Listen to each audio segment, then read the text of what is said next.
You grew up in Vienna to a Polish mother and a Romanian father. Interestingly, went to a French school, which you have credited with helping you out along the way. Um, but your father was diagnosed with brain cancer when you were 8 years old. Your parents separated following his diagnosis, and unfortunately, he passed away some 10 years later. How did that shape you? Well, that is my personal trauma, that I had a dying parent from my very early childhood to the end of my puberty. So it affected me. It affected me, and this is what I am today. A hardworking mother that tried to keep us afloat financially, whilst at the same time being in a private school that we could barely afford, and being exposed to an environment where privileged children were. So that's actually the worst of both places. If you're in a poor neighborhood, you kind of never see yourself mediocre because you're part of that environment.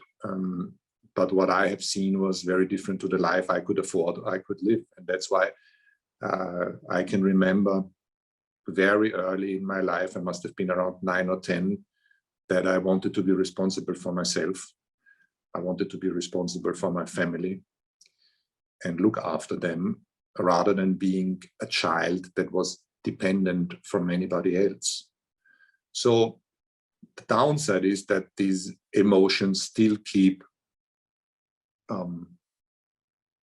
still make me suffer occasionally, but also are a very strong driver. I want to have my family in a better place that I was raised, but not. I couldn't identify any wrongdoing from my parents. It's just how things happened. And the psychological impact had to be enormous. The psychological impact was enormous. I mean, little things. You're coming home, you have a very ill father. I remember one instance when I must have been 13 years old. So it's the moment you become a little person, that I was being called out of class after the lunch break, and I was being led down to the headmaster's office. And there sat my 10-year-old sister, and the headmaster, he said it straight into our face that we need to leave school because, again, the school fee isn't paid. So I had to walk up back to the classroom, pick up my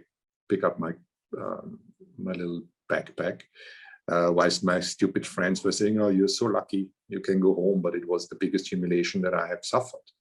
And in the way home, in a 45-minute tram ride with my sister, I had to explain to this 10-year-old girl why we had to leave school. And as you can imagine, this is something you never want to expose any child to. Now you can say, okay, it was in a private school and there's much worse problem than that. But you're always in your own reality. And that was a painful exercise, or that was a painful experience for me.